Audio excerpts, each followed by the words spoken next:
Hey everybody, welcome to Tech Uploaded. I'm CP Hadley, and today I'm taking a look at the NZXT H440. There's a few things about this case that make it pretty unique in the space right now. It's kind of pushing the edge of the boundary a little bit, and it's made a couple of design decisions that might ruffle some feathers for a case of this size. So figure out what those are. Take a look inside this big old box. All right, so at first glance, the H440 looks like pretty standard fare for a case. It's got good looks. This is also available in black and red. So anywhere that there's white on this case, there would be black. And anywhere that there's black, there would be red. Looking at the box alone, you can spot a couple of things about this case that are pretty unique. Looking at the front here, the first thing that stands out to me, good job on the branding, NZXT. You didn't shy away from making your name really known on this case here. But that big logo is actually really nice because that is a shroud for the power supply. It's actually hiding the power supply, all of your cable management behind this little area right here.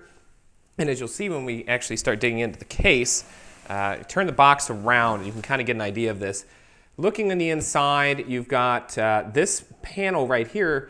It's covering not a whole lot. If you take that panel off, which you'll see, it's going to have a little bit of a unique setup behind there. So, just if I was to walk up to this box in the store, I'm not gonna lie, I would be really intrigued by it. It's good looking. It's got a big UPS sticker over the fact sheet, so I can't really show you too much on that. But just looking through it, case specs, dimensions are pretty much in line with an ATX tower case of this size. It's got all of your standards as far as your internals go, but one of the things that's really unique about this case is it's set up really, really well if you want to do water cooling. There are a ton of different options for where to mount a water cooling setup and where to throw that rad. Let's cut into this thing and take a look. Okay, so after a little bit of an off-camera struggle, it was a battle. It was a battle to the death almost with this box, but it got through unscathed. So, the foam protecting the case is your pretty standard fare. It's shedding all over the place, but maybe, I don't know. It's just a really hard foam. I question how protective that is sometimes because it can crack and break, but seems to have done its job on this case. So I'm just going to lift it up and pull it out.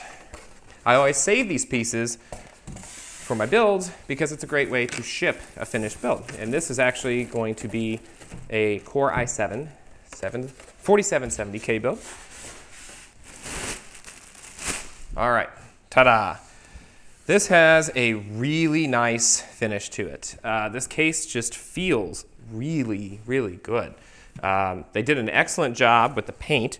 It's got a nice semi-gloss finish to it, so I don't think it's going to get too messed up. Obviously, you're still going to want to be careful working with this that you don't scratch it, because then you're going to probably have just the exposed steel underneath. That's not going to look the best, but the same goes for black. I just feel like it'd be more noticeable in a white case. Got a big window here on the side that you can take a look at, and it's a very big window on this case. They were not shy about giving you plenty of real estate inside the system because they gave you this nice little piece down here to cover up your power supply and all of your cables. All right, then looking at the bottom of the case, you have this nice dust cover here that you can easily remove to clean or dust off and then slide back in. And you also got 4 feet here that are pretty tall actually to help maximize the amount of airflow that you'll be getting underneath this case. Looking at the back of the case, you've got all of your standard case fare. Of course, you've got the area for all of your I/O ports on your motherboard. You'll put in your plate on there, obviously. And then your various expansion slots for your PCI Express, PCI, AGP, ISA. What are you putting in this thing? Come on. So, let's get a closer look at the inside. All right, all you got to do to get into the case is remove a couple of thumb screws. One thing that's really nice about this case is A, it's sturdy. B, those thumb screws aren't coming out. Those are actually in there by design so that you don't lose them, because I lose this stuff constantly. I cannot keep track of screws for the life of me when I do builds. I actually use little baking dishes to keep the screws in because I'll lose them. Looking at the top, you have a little bit of a noise dampening foam, and it's a really interesting material. It's rather firm. It really feels like it'll do a solid job. This is a silent case, so I would expect to see that, but really didn't expect to see this much on the side that had the windowed panel on it, so that's pretty cool. I commend them for that. All right, taking a look inside the case. This is where things get pretty interesting on the NZXT H440 here. It employs a very unique style to how it's laying out the case. And one of the things that's really interesting is you don't have access to any of your drives other than 2 mounts for an SSD from the front area of the case. Everything faces the back. So you're going to have to take the back panel off, which you're going to do anyway if you're doing a build. But if you wanted to swap a drive or something down the road, you're going to have to take the back panel off unless it's the SSDs that you've mounted here. It does have that nice little shroud here to cover up the power supply and all of your cables. And that's nice because they use this, as you can hear, very sturdy, is going to hide all of the power supply and I/O cables and everything else back here. So having a big panel on the front of it, not a problem. All right, let's take a look at the other side. All right, again, you've got that nice foam on the back, and you can already see little creases and stuff in here. I can imagine that once I load this thing up and I put a lot of different cables and stuff back here, I'm going to have to be really careful about my cable management because you can see that where some of these cables are already running, which they're very nicely tied up here by NZXT, they did leave a little bit of an indent. So actually, I think that's a good thing. That's going to hold your cables in place. Things aren't going to move around. If I don't knock that over, I'm really building a obstacle course for myself back here. But you're going to be happy, I think, having that kind of hold on all of your cables. So, looking at the back, you've got your fan controllers, the very first thing that's going to jump out. So, that's a good thing. The only downside of this fan controller, it's not controllable. So, you're going to be at maximum speed on whatever fan you plug in. So, that's something to keep in mind. The fans in this case are supposed to be fairly quiet. Get to those in a minute. You've got a lot of things hooked up to it, so obviously you've got a lot of cooling in here. And then you've also got this little board up here, and this is for your LED. There's actually an LED light on the I/O and expansion port slots.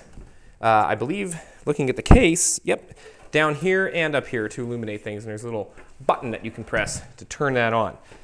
But taking a look at more of what's going on around back, this is the really interesting part right here, where you're going to mount your drives. So I'm going to come around here, and I'm actually going to try to not knock my case over and just undo one of these just to kind of show you. See if I can do it without a screwdriver. Oh yeah, muscles. Well, this one may have me. This one may best me. Yep. All right, where's my unsafe knife? Oh, wait. Ah, look at that. Tools with a Z. All right, so you undo the screws. Again, they'll stay in place. And instead of a drive cage slide like you're used to, they just kind of, they're loose. And the reason that this is done is because you have quite a few fans on the front area here. Actually, you've got 1, 2, and 3, looks like 140 millimeter fans right on the front. And those have air being drawn in through right here. All right, taking that out, you can see you've got all of your screws and your various things are going to be in here. Then you've got all of your cables that are nice and tidy in this bag. And like I said, then you've got all of this real estate here to work with for mounting a radiator. As well as if you turn the case back around, you've got a lot of room up here as well on top. You can do 2 140 millimeter fans up here, and then you can put a third 120 millimeter over here. So you can really load this thing up, and you can put a pretty big rad up here as well. I don't know that you're going to be able to fit a push-pull in here if you're going to have 2 sets of fans, total of 4. Depending on what size your radiator is, that may be a little bit of a tight squeeze given your motherboard clearance coming in right around here. All right, pop the top. Again, more of that foam. Very good thing. Now, one thing to keep in mind here. This isn't a great deal of real estate between this foam and the little bit of airflow that you have available here. So keep in mind that it's not the most efficient cooling design in the world, but damn, it looks nice and it's quiet. So you can see one of the nice things is all of the I/Os and everything like that, USB 2 and USB 3 as well as your audio are on top of the case. So you don't have to worry about those being ripped out or damaged when you take the top off to do any kind of mounting and installs. You also have, and you have this on the back as well, on this fan, but you have these little interesting screw hole layouts here, and they're adjustable. So you can adjust where your fan is actually going to sit. That's nice if you have the power cable for the motherboard, the top power for the CPU. If that's a really close call somewhere, which it usually is, especially if you're doing a radiator mount on top, you got a little bit of flexibility to play with, especially if you're trying to route any kind of tubing or anything like that. So that's really handy. And like I said, you notice this one's a little bit smaller, so it's for your 120. A lot of fan mount options on this case. All right, finally, let's take a trip back to the back of the case once more. Looking back here, you can see one of the interesting things is this kind of comes in at an angle where your little grommets or holes are to poke your cables through, which all the cables are actually lined up right in front of it right now. That's actually by design so that you can get your cables through there just a little bit easier. It's kind of angled in the way the cable is going to want to go. So that's cool for cable management. Lots of areas to actually tie down your cables.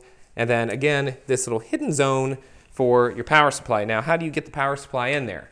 Well, you just undo these 4 screws right back here and take those out, mount the power supply on this little tray, slide it back in, put down 4 screws, and you're good to go. One caveat as I press buttons, since you're mounting the hard drive, or not the hard drive, the power supply in this fashion, may be kind of a pain to get to it to plug in any additional cables if you have a modular or semi-modular power supply.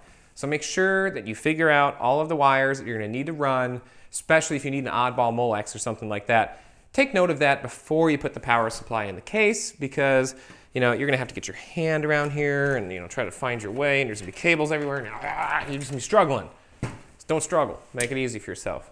So now that we've stripped her down to the bare shell, I'm really excited to do a build with this case. It doesn't have an optical drive.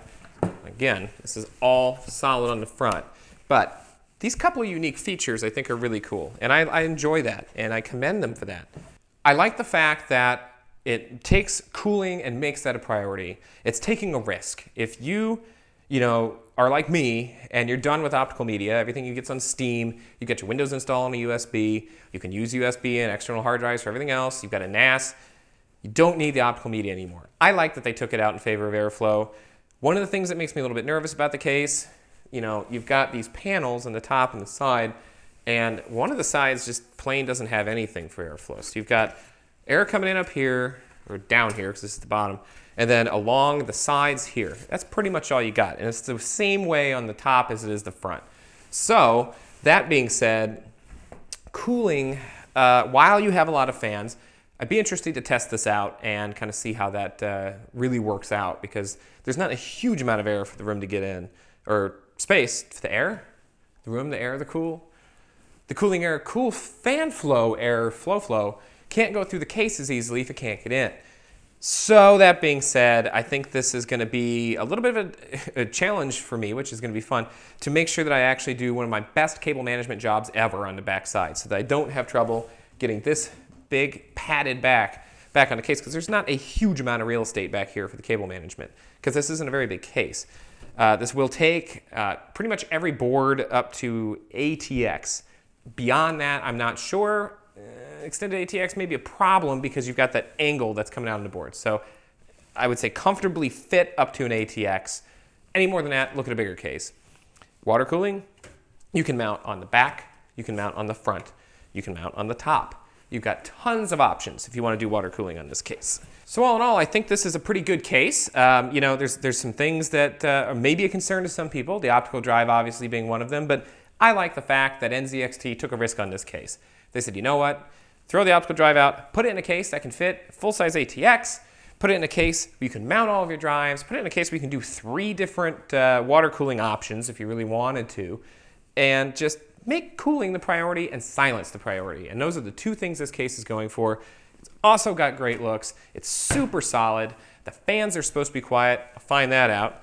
And it's just gonna be a little bit of a challenging build, because I'm gonna have to get the cables really meticulously done back on the back, but then kind of a lazy build in the same way, because I've got this really nice, unique shroud in the front covering up the power supply, and I can just throw all the cables back here and then just be careful when I route them through the back, and you won't see any of that, especially when you have that panel on.